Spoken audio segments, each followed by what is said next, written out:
think you know cold? Please. You haven't felt actual, bone-rattling cold once in your whole cozy life.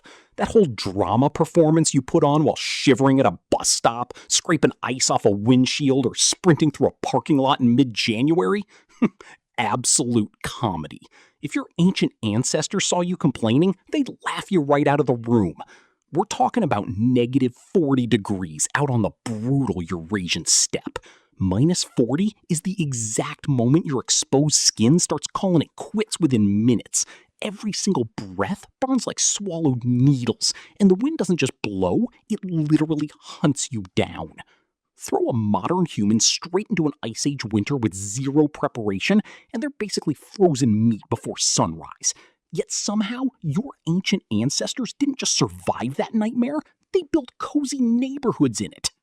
So let's instantly destroy the biggest myth out there. The picture most people carry in their heads is always identical: shivering cave people huddled around a small, pathetic fire. That image is completely, wildly wrong. Your ancestors weren't barely hanging on during the Ice Age, they were engineering their way through it, with a level of tech that modern Arctic specialists have studied, replicated, and honestly, struggled to upgrade. Here's the first big plot twist that changes everything. They mostly didn't even live in caves.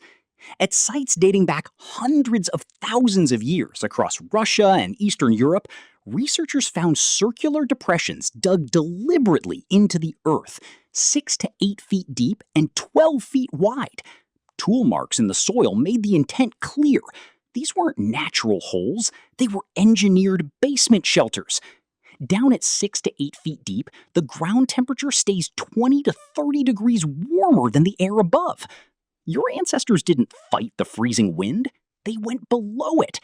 That simple insight that the Earth itself was a thermal resource is the exact same concept behind today's fancy geothermal heating. And they nailed the physics without a college degree, while chilling in a frozen landscape 200,000 years ago. But going underground was just layer number 1.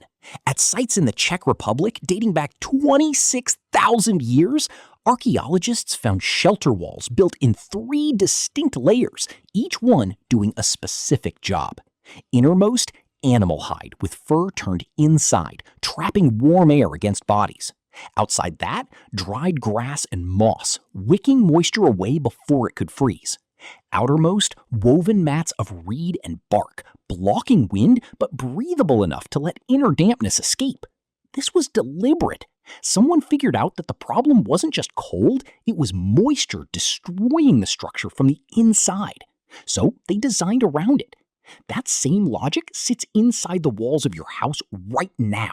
Vapor barrier, insulating foam, weatherproofing. Your Ice Age ancestors used hide, moss, and bark. The materials were different, but the physics were completely identical. Now, here's where it gets hard to believe.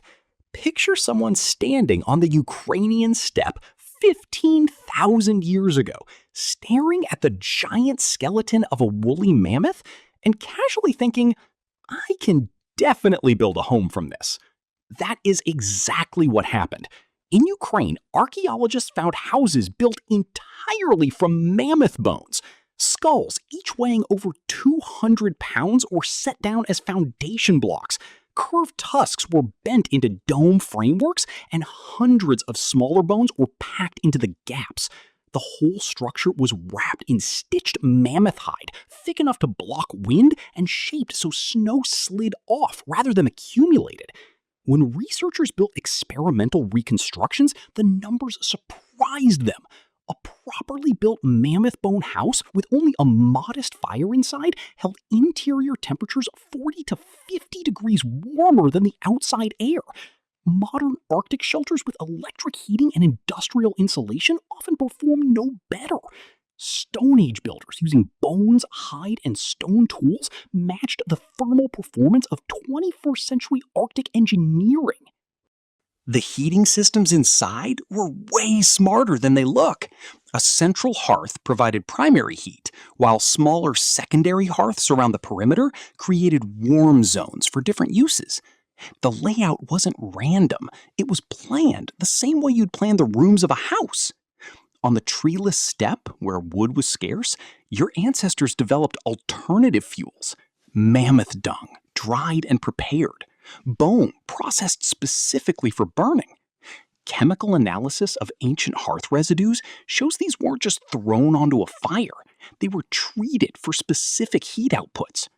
These people were managing fuel like an engineer manages power. And then there was ventilation. This is the detail that still catches modern Arctic engineers off guard.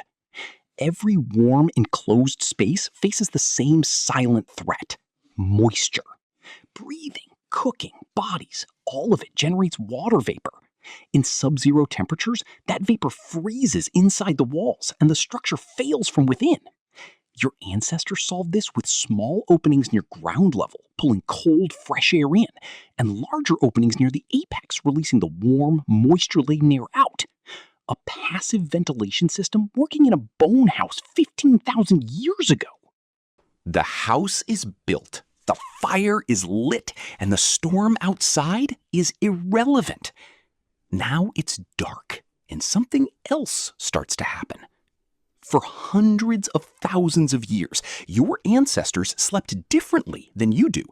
Not 8 hours straight, 2 phases, 4 hours, an awakening period of 1 to 2 hours, then 4 more until dawn. This wasn't a disorder. This was the default human sleep pattern. It's been documented across dozens of historical cultures and confirmed in a 1992 experiment where modern volunteers removed from artificial light automatically returned to that exact 2-phase rhythm without exception. That waking hour in the middle of the night, inside a warm bone house while the steppe outside was frozen solid, that's when something remarkable happened. Anthropologist Polly Wiesner spent years studying one of the last communities on Earth still living close to the original human pattern. What she found was striking. During daylight hours, roughly 80% of conversation was practical, logistics, hunting, resources. But at night, around the fire, that number flipped. 81% of nighttime conversation was stories. The campfire was the original theater, the original classroom, the original place where humans became fully human. The carved figurines found at Paleolithic sites across Europe were mostly discovered in winter shelter contexts. The cave paintings that defined our species were many created during the long months of winter confinement by firelight in bone houses. While the steppe outside was locked in ice, the art that made us human wasn't born in summer.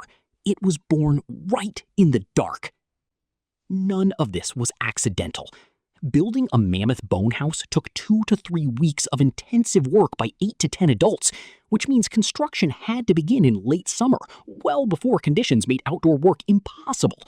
Analysis of toolware and seasonal bone deposits at these sites confirms it. These were people scrambling to survive. They were operating on seasonal calendars, planning months ahead, executing with precision.